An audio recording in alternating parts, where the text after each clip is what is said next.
So the structure of tonight is as follows. There'll be a brief introduction from me, followed by 4 pre-recorded talks, which I will introduce individually.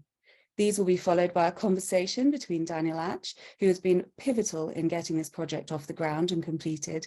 So my huge thanks to Daniel, and the man of the hour, author Andrew Feldmár. After that, that's the point you'll be invited to ask your questions, and that will mark the final part of this evening. So we at Phoenix are hugely proud to be the publisher of Andrew Feldmár's English language debut.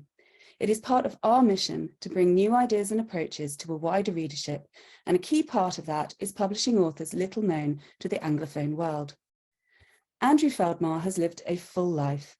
Escaping Hungary as a teenager, he ended up in Canada, where he became an academic. In the 1970s, he met the man who would shape the rest of his life, R.D. Laing. This book, Credo, tells of Andrew's early years, his year in London when he studied with Laing in London, an important conversation with Laing covering topics such as love, therapy, and change, and then fundamental elements of Feldmár's approach to psychotherapy. The book also includes a chapter by his lifelong friend, Francis Huxley, Shamanism, Healing, and R.D. Laing. So if you haven't already bought your copy, I highly recommend that you do so. You can buy it directly from our website, firingthemind.com, or from any bookseller worldwide. I will put the link to our website into chat later. So our first speaker tonight is Alphonso Lingis, Professor of Philosophy Emeritus at the Pennsylvania State University and author of many books, including The Community of Those Who Have Nothing in Common and the Alphonso Lingis Reader.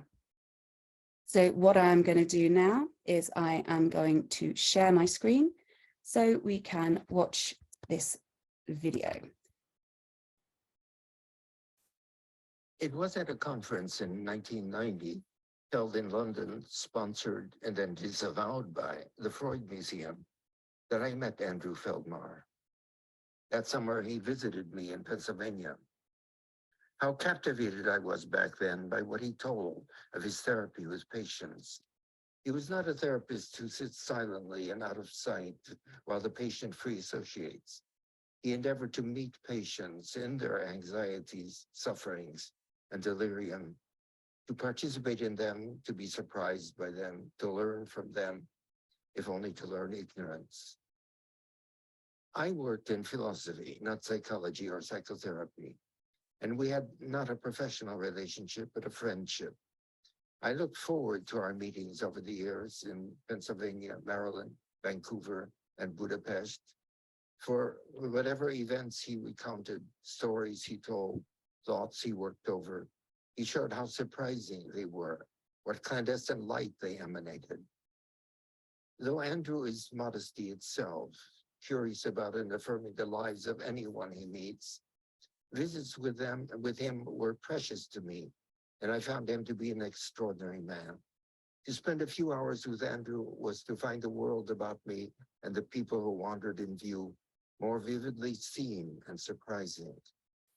In his book, Credo, Andrew tells all of us some of what he told me and what he had shared with so many troubled people. His post-war childhood, so lacking in support.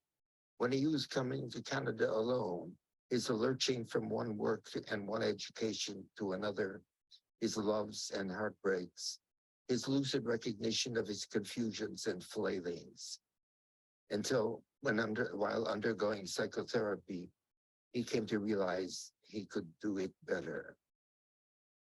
Andrew had spent a year working with R.D. Laing in London, living with patients in a house, psychotic people who screamed, ran around naked, broke all the windows, and smeared the walls with their excrement. Now in his book, Credo, Andrew shares with all of us the notes he took while spending a year with R.D. Laing and his friends. Laing's rejection of the medical model of mental illness, rejection of the concept of mental illness, led his movement to be called anti-psychiatry. Laing repudiated the term, but having worked with shell-shocked soldiers in a military hospital, he had been horrified by the cruelty of the insulin shock and electroconvulsive treatments, the straitjackets and padded cells, and the powerful and ill-tested drugs. And he remained on the alert to identify cruelty in all kinds of treatment of the people called neurotic or psychotic. It is fascinating to read how Andrew discovered so many new and disrupting ideas and seeing how they were put in practice. It was a time of exceptional intellectual turmoil in philosophy, anthropology, sociology, politics, and religion. Today, Laing's influence has receded as therapy enlists more and more biochemical drugs, and as insurance companies decline to fund long-term therapy. Reading Andrew's book makes us recognize how important it is to recover the movement of which Laing was an important founder. Andrew read widely in different kinds of therapy, in anthropology and literature, unendingly questioning his own understanding and enlarging what he had understood. He questioned and discarded the fundamental concepts of psychotherapy, including the notion of patient and cure. In his practice, he viewed patients, however bizarre their delirium and however intolerable their behavior, not as cases to be adjusted, but as singular humans on singular paths that he wanted not simply to understand, but to share. Because along those paths, the landscape shone new and rich. In his book, Credo, Andrew tells of some of the convictions he has reached out of a lifetime of joining people in their suffering and their longings. Readers, both therapists and patients who look to therapists for help, will understand better what therapy is and what one can hope for from therapy. Reading Andrew shows us ways of accompanying suffering people, consoling, sometimes healing, always learning from them. And that was wonderful. So our thanks to Al there. Now we have our next speaker, who is Helen Douglas, a counselling philosopher based in Cape Town, South Africa, and the author of Love in Arms, Violence and Justification After Levinas. Helen has known Andrew since the early 1990s as a therapist, mentor, supervisor, and friend.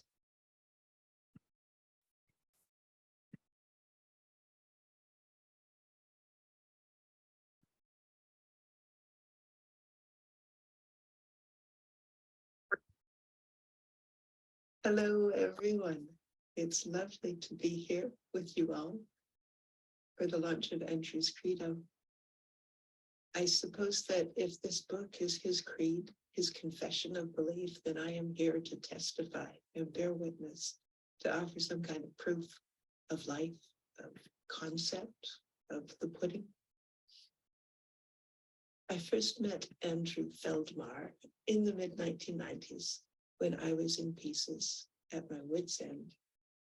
My husband, Rob, and I had come back to Vancouver in 1990 after having spent 3 years in apartheid South Africa, where we kept a safe house for leaders of the underground liberation movement. It was something great to be involved in, but it was dangerous, and I was always afraid. In the end, our unit was discovered, and Rob and I had to flee the country to avoid arrest, leaving behind comrades who were arrested, knowing what that could mean for them. Arriving in Vancouver was as bizarre as arriving in Johannesburg had been. I remember trying to cross Broadway one afternoon on my way to a job interview. The other side of the road was suddenly incomprehensibly much too far away. The street too wide, too many lanes. I couldn't fathom the traffic lights, the traffic. I couldn't move. I think I managed to ask a fellow pedestrian for their arm. Anyway, I did get across and I got the job. But I was clueless about what was happening to me. Mostly I faked being fine. I couldn't seek help because it was still a time when talking could be dangerous for others. And I didn't think I'd be heard or believed. I didn't want to be drugged or locked up as a crazy person. And from a mental health perspective, my going to South Africa in the first place, I knew was pathological. I eventually confided in a South African activist friend in Vancouver who recommended Marshall Walensky as a therapist. I went to see him, and it was a great relief to talk to someone. I remember after maybe 6 months wondering why it was taking so long to get better. I complained to Marshall that I just want to be normal, and he laughed, saying I was well past normal, which rather pleased me. When he and his wife Patricia went to Ireland on sabbatical, he suggested I contact Andrew Feldmár, so I did. I tested Andrew a lot at first. He said, as he does in Credo, that mental illness was just a bad metaphor for problems in living, that we were all in the same boat figuring things out together. He wasn't going to do anything to me, and I didn't have to please him, all of which was reassuring. And being Hungarian, he wasn't freaked out about my politics or where I'd come from. That we had gone to shelter people from a vicious regime reminded him of the woman who had sheltered and hidden him as a child. From his stories of Hungary and his flight by himself in 1956, I knew that he knew about war and evil and resistance and wasn't afraid to face harsh realities. I started work at Banyan Books around the same time, another piece of luck. Banyan specializes in psychology, spirituality, healing, esoterica, all that was new to me. And I had access to all the books, all the traditions, worldviews, the teachers and healers. The image I have is of someone snatching book after book from this gigantic wall, flipping through one, tossing it over her shoulder, grabbing the next. Very motivated, very messy, the clueless one looking for clues. As my distrust of Andrew diminished, so did my self-control. I was still living a kind of double underground life. 4 days a week, I was a hardworking bookseller. The rest of the time was more or less shaky. If I wasn't in bed, I couldn't stay still, would walk the trails in Stanley Park for hours. I saw Andrew on Wednesdays, my day off. His room was where I could fall apart, and I did. He caught me and held me as I shook and raved. He called it regression, suggesting I was struggling to be born. Andrew regularly traces troubles back to the family, early childhood, the womb, even conception. I am regularly annoyed by that, but sometimes it makes sense. Sometimes I wanted to believe him. I had had a bad time as a teenager and mostly figured it was due to the bad in me. At some point, he rhetorically asked, "What on earth did they do to you?" And I felt some chains I didn't know about start to lift from my chest. Another time, I panicked on the way to a session and barely got myself to his office. Andrew opened the door, saw I couldn't move, gently gathered me up and helped me inside. "Oh," he said, "have you frightened yourself?" I felt a laugh inside, a lift. He smiled. No shame. We carried on. In those days, I always kept him in mind, like he had hold of the end of my kite string. I would copy pages of my journal and leave them at his door, phone his work number just to hear his voice on the recording. When I told him so, he raised an eyebrow and called it a fetish. But if I phoned him in the 10-minute gap between sessions, he would sometimes answer and talk me down from whatever incipient state I was in. When I was lost at sea, he was a lighthouse, not rushing out to rescue me, just a constant beacon holding the space between us. I trusted him not to come after me and also not to desert me. He trusted me to find my bearings. He said I was like a rabbit hiding in the bush, ready to bolt. All he could do was wait quietly for me to decide to come out. His precision showed up my confusion, which was helpful. I learned to learn from him. I also ordered books for him, which I always skim through before delivering. books by Maurice Blanchot, Edmund Chavez, Jan Patochka, Maimonides' Guide for the Perplexed, Alphonso Lingis, of course, also poetry. They also opened new ways of thinking to me. Then I went to hear Andrew speak on a public health panel at Harbor Center one evening. He mentioned a Lithuanian philosopher who was doing the most interesting work on ethics.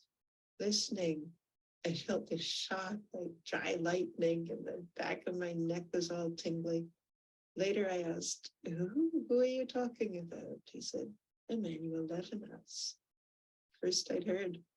It was such a weird moment, but Levinas would be and still is central for me and my work. Rob and I visited South Africa again in 1995, a year after Mandela's election. We decided to move back, but gave ourselves time to finish our undergraduate degrees in Vancouver. Still chasing my big questions, I took classes in humanities and philosophy. I was drawn to continental thinkers and the ancient Greeks, especially the skeptics. Not knowing suits me very well. I like how Dorothy Allison put it. There are 2 or 3 things I know for sure, but they're not always the same things, and I'm not always so sure. I think my affinities for skepticism and phenomenology may be similar to Andrew's because we both underwent what he calls ruptures in the book, when a previous way of life is no longer tenable, and neither are the conventional beliefs that upheld it. It's like a pyramid of tins at a grocery store. Dislodging a few at the top or on the edges is fine, but when the base collapses, it all falls down. Belief itself is put in question, which puts everything in question, including oneself, one's sense of self. Then, if we manage to survive the disaster, how do we go on? The tempting but wrong answer, at least for me, was to try to restore the pyramid and get back to normal. The better answer, because more true and more free, more lively, was to engage with the disaster, however that was possible, learning to stay as best one can, to go all the way down, see what remains, what's real, learning to live again otherwise.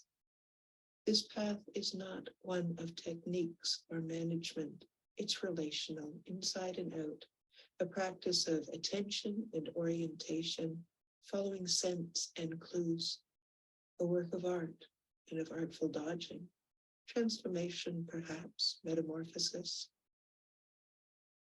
As Leon Redler has said, we have to do it ourselves, but we can't do it alone. We need at least one faithful companion. That's how it works. This is what Andrew's radical to the root psychotherapy is. And it is the heart of Credo, this book, how he survived, what he has come to believe in and to live by. It is a record of one man's formation over time in community and communion, and it's an open incitement to every reader. Rob and I moved back to South Africa in 1997. I couldn't find work in the book trade, sadly, and ended up doing a master's in philosophy at the University of Stellenbosch. I was finally able to work through Levinas and come to terms with my questions about armed struggle and its justifications. I also heard about philosophical counseling then, which was just getting started in South Africa, another bit of luck. The combination of philosophical and therapeutic practice made obvious immediate sense to me, and I thought that this was something I could do and wanted to. I started my practice in 2002 based on Levinas's view of ethical relational subjectivity and with Andrew as my supervisor. I may be a counseling philosopher rather than a psychotherapist, but I do feel part of the lineage. I tell my people Andrew's stories the way he tells Ronnie's stories. But beyond the family resemblance, Andrew is not Laing's replica, nor am I his. In the same way, therapy varies with every session, every person. But replication, genetic or scientific, was never the point. The work here is for each of us to come to our senses, to free ourselves, educate ourselves, become who we are in the company of someone who offers their skillful, careful, and loving attention. And then, maybe, because it seems obvious and necessary and delightful, to figure out how to offer that to others, ourselves, in our own way. That's it. And here I am, happier than I ever expected to be, with good work, good friends, my best beloved, still lucky, still ruptured, still not normal. I know how it is to be a first person singular, to say, here I am. But that singularity identifies with very little, almost nothing. It is not an undivided self. It is not self-reflexive consciousness in the way Western philosophy would have it. This doesn't make me quake anymore. It makes me curious, makes me think, what is going on here? What could it all mean? I don't know, but I think I'm getting there. Andrew is bemused by much of this, and our 30-year conversation carries on. Neither of us could have predicted or planned this future, but here we are, and I wouldn't be here without him. As Hannah Arendt once said of her teacher, Martin Heidegger, there exists a teacher. One could perhaps learn to think, and where there exists a person, one could perhaps learn to live, after all. Thank you. Best of luck. By the book.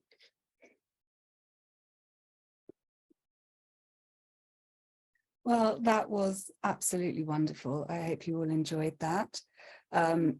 So our next speaker is Leon Redler, physician, practicing psychotherapist in London, and researcher. He was engaged with the Philadelphia Association's residential community at Kingsley Hall from 1965 to 1970, and he co-founded the Archway Communities, as shown in the Asylum film in 1972. So I will now share my screen so you can watch him as well. Just one moment.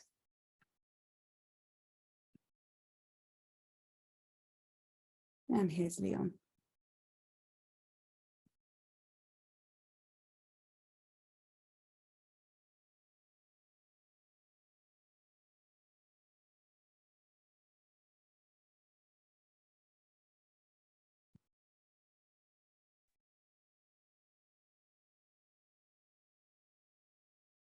Hello.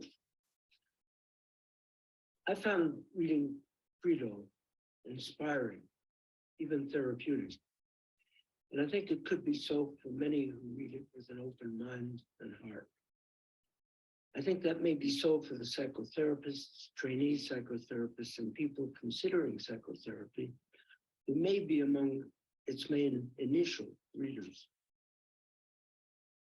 We're given in the book intimate details of R.D. Laing, the radical physician, psychiatrist, psychoanalyst, and then well-known author and public speaker, and Andrew Feldmár, a young, aspiring psychotherapist from Canada who gave his all to learn from Laing, and who went on to become a prolific author, teacher, and radical psychotherapist in his own right.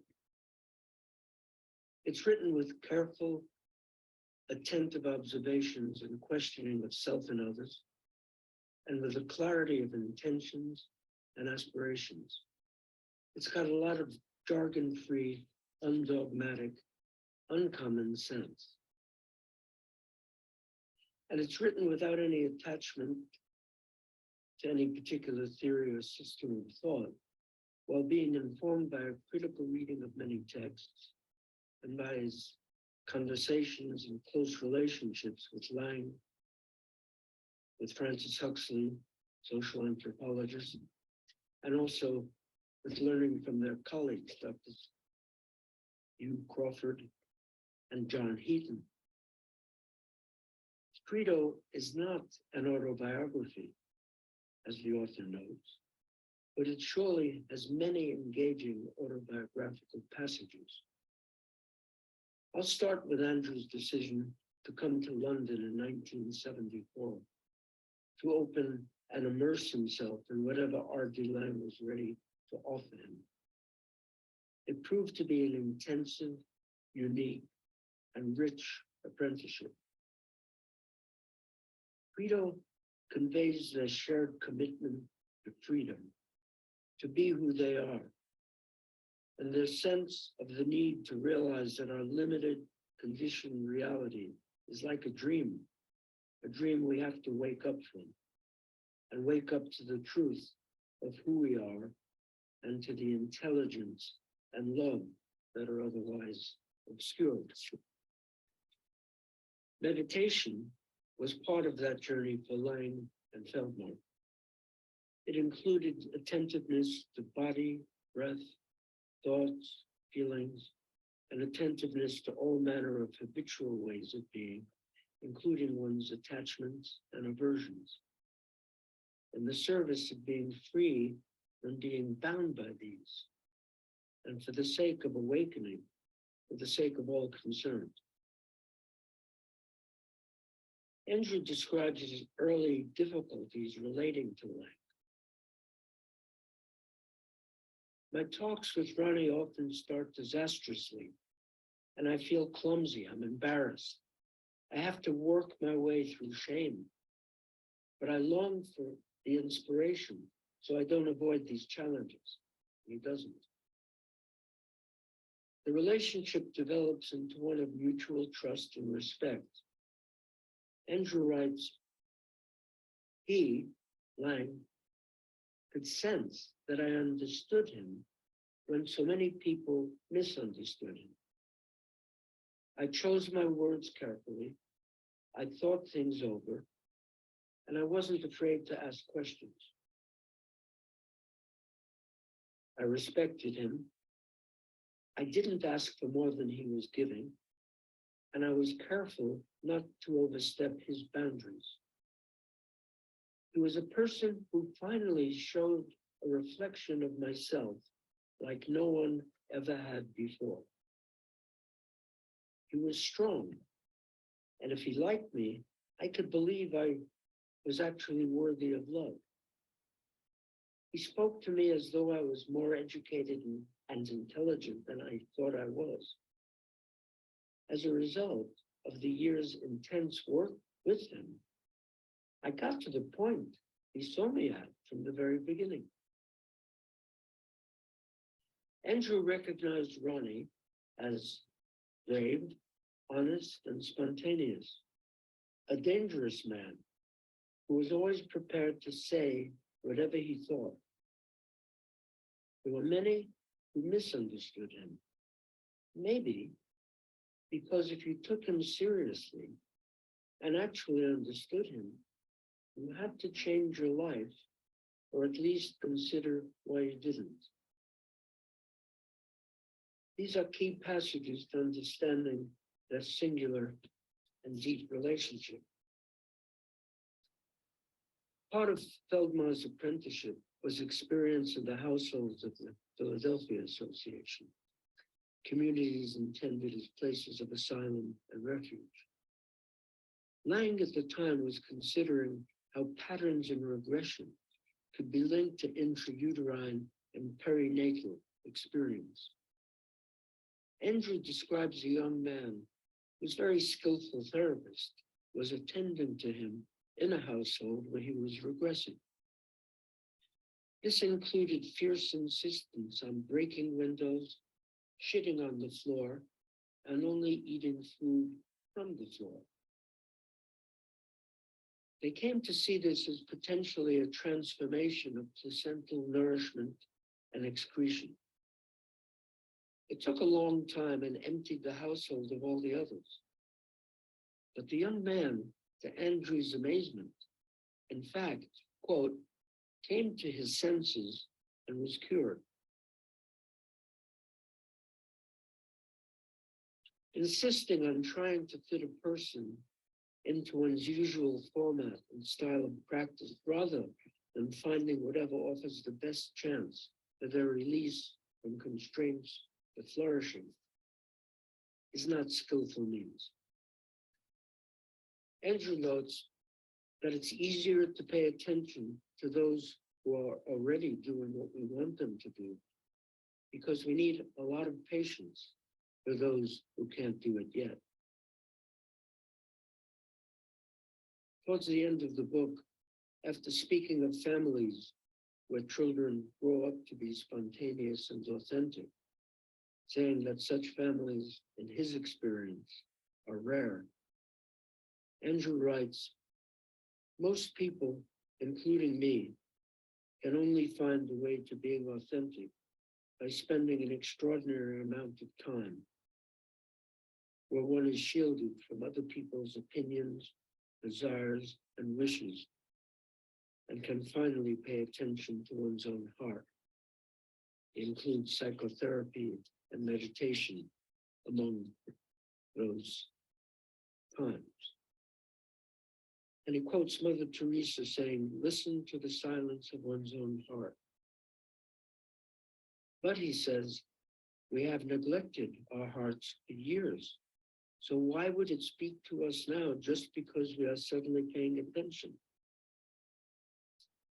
We have to reassure our hearts, he said, that from now on, we will never neglect it again. And then, miracle of miracles, it just might start speaking. A beautiful and inspiring passage, and it rings true to me.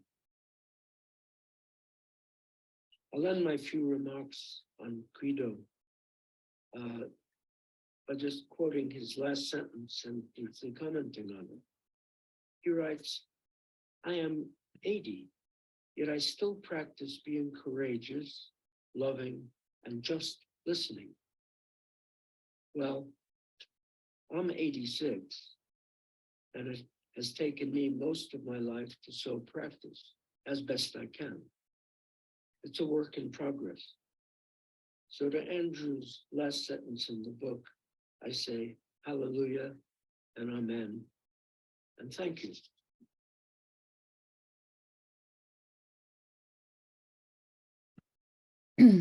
Well, that was a lovely talk there. And then we just have one left. Okay, so I will shortly share that. I've been asked to turn up my volume, so I shall do that. Hopefully this will improve it for everybody.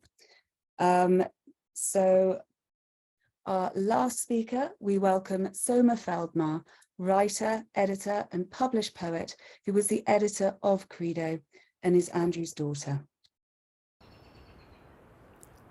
Hi, everyone, and thanks for being here. And a particular special thank you to Daniel Acs, without whom this book would not exist. It was Donnie who first had the idea and began the project to get Credo out in the world in an English edition. Thank you. This book is many different things for me and touches on many different aspects of my life. I keep trying to think of some way it is for me, primarily, but there isn't really anything like that. I can't just sum it up. I write about some of my experiences as an editor in my editor's note, which is the first piece in the book. And I don't want to be repetitive here, so I'm going to talk about what the process of working on the book has been and what the book has been for me personally. There were times, especially during my first real encounter with the translated manuscript, when it felt like reading it was therapy. I started to notice, depending on where I had stopped reading and editing that day, my way of approaching things, thinking, processing, and really my whole inner world was taking cues from the passages and pages I had recently been looking at. It caught me off guard at first, and I couldn't quite understand what was happening. Of course, it was my therapist, someone who has known Andrew since before I was born, that helped me make the connections between my experiences and emotions and what I was reading and working on. And here's an example.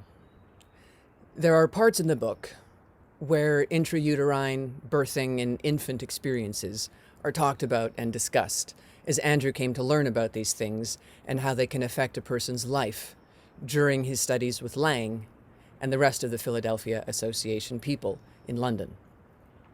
Throughout the time I was closely reading and editing these passages, I ended up reflecting on what I know and remember about my experiences of those things.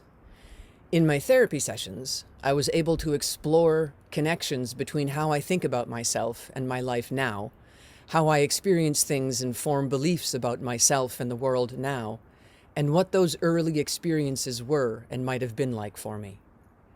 It was quite revelatory and helped me begin to put some distance between what I believed about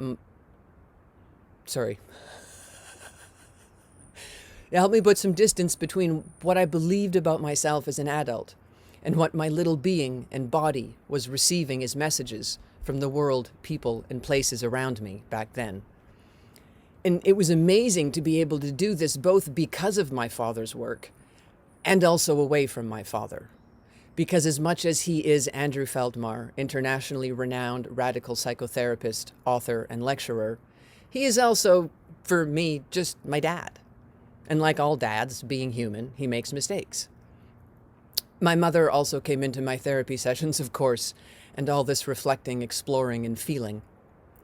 For the first time, I was able to really start separating who I am based on my parents, how my parents treated and treat me, who I am and can be in the eyes of the world, my community and friends, and who I am and can be based on myself, on my desires, and who and how I want to be. It was during my trip to Vancouver at the end of October 2020 to surprise Andrew on his 80th birthday with a printed, bound, and edited translation of Credo that I had an important personal epiphany. It occurred during a conversation with my mother, but I believe the previous 6 months of editing this book and therapy prepared me in my psyche, opening the door to this revelation. My lifelong belief that I am not good enough is false. Ha! It was absolutely clear and profound, and the timing couldn't have been better. After Andrew had time to read through the English manuscript, he and I began to work through it together, line by line. My role in this work was not to be his daughter, but his editor. That was a new thing. And to be a good editor, I thought, I had to step out of the position of receiving his help and support and into the position of my expertise and knowledge around the English language. This was made all the more powerful and intense by the fact that I have never been fully financially independent from my parents. I do still take my dad's help. What I learned from this work, though, is that both can be true. I can take his help and live my own fulfilling life as an adult. I can take his help and be absolutely good enough in the world. I can be his daughter and his editor. Credo is a book that has helped me become a better human being and a better, clearer version of myself. I used to be interested in psychology because I thought I'd follow in my father's career footsteps. Now I'm interested in psychology because it helps me figure out where I want to put my feet. I think this book is for anyone who wants to learn more about being a human. And hopefully that's a huge audience. All right. Thank you very much. That's it from me. Okay, so now we are coming to our final part of the evening. The conversation between Daniel Acs, who is a counsellor and open dialogue practitioner based in Brussels.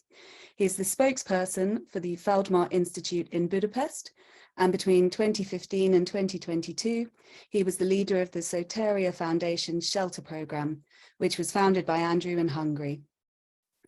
They have published a joint book, which I can't pronounce in its native language, but is The Brainwasher in English, based on a 100-part podcast series they produced together. And finally, you get to hear from Andrew Feldmár, who is a Vancouver-based psychologist and psychotherapist.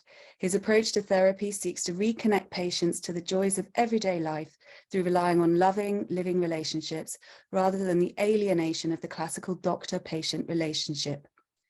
And we've already talked quite a bit about Andrew's life, so I think it's now time for him to have the say. I just need to now find Andrew and spotlight him, and we shall listen to Andrew and Daniel. Thank you. And don't forget, Daniel, you need to unmute yourself.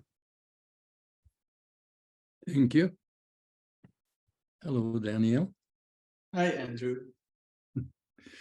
I'm quite touched having heard and seen the 4 pre-recorded talks. And I'm full of gratitude to you for midwifing this book, which is very strange, writing it in Hungarian, then reading it in English, and then talking to you about it in Hungarian. Quite a mix-up. Yes. I thought I'll just start with saying what inspired me to write it in the first place, because most of my books that have been published in Hungary are really transcripts of lectures or talks.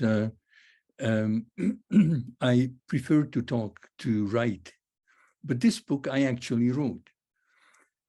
And what inspired me is, well, really 2 books. One was John Fowles, who wrote The Aristos, a self-portrait in ideas in 1964. And it inspired me. It was simply, candidly, and very succinctly describing and depicting what he believed in, point by point. And as he said in his introduction, not in order to convince anybody of anything, but to inspire people to articulate their own credo. The other book, which is very similar, was R.D. Laing's Wisdom, Madness, and Folly, published in 1985, where he too, as if he read Fowles, I never found out whether he did or not, he also mentioned that he wrote this as an intellectual autobiography, basically to describe how come he believes what he believes, what his experiences have been that led to what he thinks, again, inspiring others to think similarly and express similarly. Because if there is a disagreement in your credo and my credo, it wouldn't call forth a fight. It would call forth marveling and curiosity as to, oh my God, isn't it interesting that you lived on this earth so many years and I lived on this earth so many years? And we have come to different things. That's marvelous. So I just wanted to say this was the seed of my efforts. Mm-hmm. Yes, and it was inspiring for me to read Credo, because when I first read it in Hungarian in 2017, not long after that, I became your supervisee, because I was inspired that you went to Laing, to London, and I wanted to experience kind of the same with you.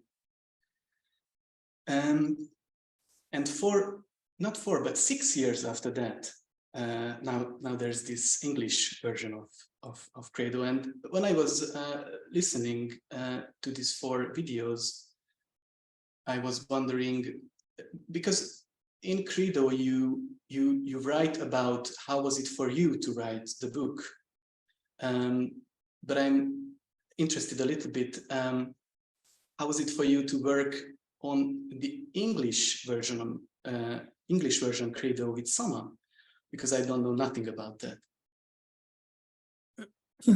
Well, one of the reasons why I have trouble with my books is that once I write them or once I articulate my thoughts, to read them again or to work on it again is boring. Like I had a nightmare shortly before today, a couple of days ago, where I found myself in front of a large audience, and nobody was actually interested. Everybody was busy with something else. Nobody wanted to hear what I had to say. And I found that I had nothing to say.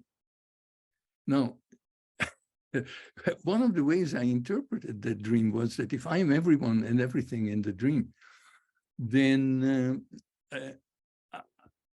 I have other things to do than listen to what I might say. So I must be getting close to, this may be my swan song, because although I find that it's useful to repeat ideas, like sometimes somebody called me a stand-up philosopher, and I thought of myself that if I repeat a story or if I repeat a line of thinking, you know, it's like a singer singing the same song. You can't sing it the same way twice.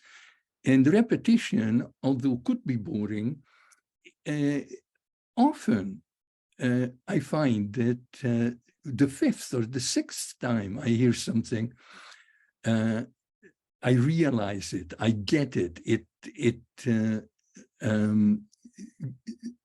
percolates to a level where it transforms me, whereas the first 4 or 5 times in one ear and out the other. So when I was working with Soma, I found a resistance and a reluctance, not because of Soma. I mean, if it would have been anyone else, probably the book would never have become finished. But just the creator, the one who wrote, is not the same as the one who reads. And you know, I figure, just like many other people, I have multiple personality disorder. That the critic doesn't exactly support the writer, and the writer doesn't particularly like the critic. So Soma was mitigating this process. Okay. And one other thing I wanted to mention here, because it's not written in the editor's note, that the translation, the English translation of the book was made by the help of donors, lots of donors. 50 people wanted to give money to make the translation, and I was very very touched by that too. Me too. I don't know if you knew that, but we had a secret Facebook group back in 2019 where we started to raise funds and decide who does what. And yeah, it was a great community there. Well, we are running out of time, so if there are any questions, anybody raise their hands yet?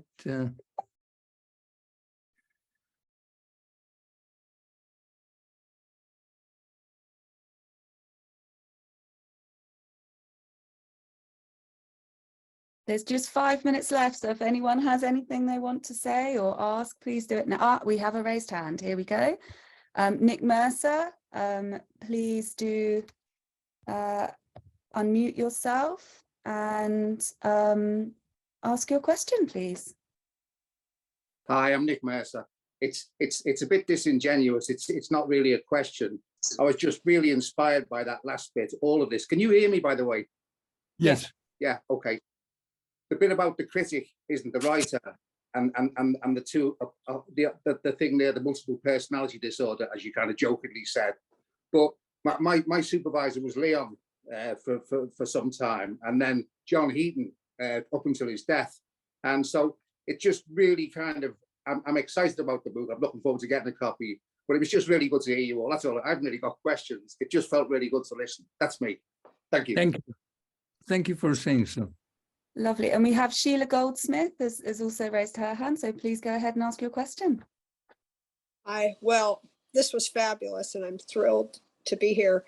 And I hope I can have my question. At one point, somebody was saying, they were quoting where we talked about the process people went through, particularly in England in one of the houses.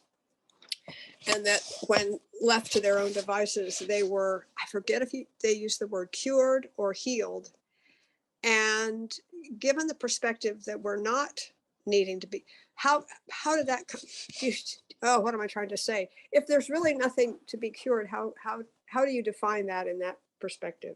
Does that make sense, Andrew? What I'm trying to ask? Sure. How I would, the words that come to me now that would be more accurate than cured, which you cure bacon, Exactly. is that particular person I was talking about. The way I remember he himself said what he had to do is go down. He was in search of something that he didn't want to be interrupted. So really, Laing used to say that treatment is how we treat each other. And how we treated him was that we took him seriously, in spite of all our doubts and in spite of all our fears.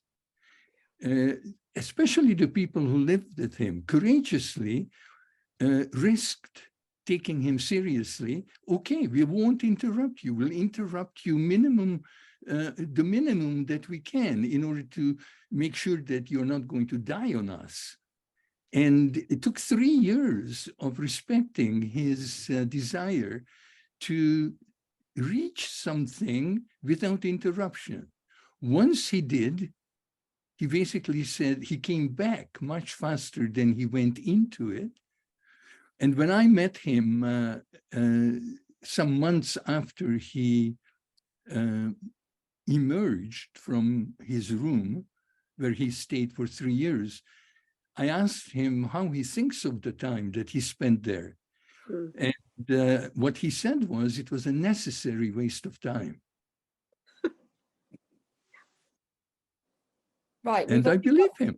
Oh, that's brilliant. We've only got 2 minutes, but we do have one last question. So, Mickey Fair, if you could please ask your question, that would be wonderful. Sure, happy to. Hello, András. Hello, Danny. My question is, I think you mentioned to me that this book is sort of a summary of everything that you've learned. You've used your notes from, the good old days, and you kind of put everything together. So I was wondering, as you were doing this, as you were writing this, what have you learned that you didn't know before writing the book?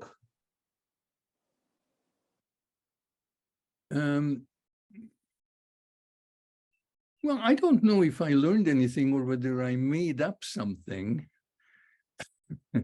Because, like stories, a story emerged, even how I organized it eventually in terms of ruptures, that emerged, that often I had to, there were interruptions in my life, and but they could be looked at as disasters. At the same time, they could be looked at as fresh starts. So what emerged was a different story.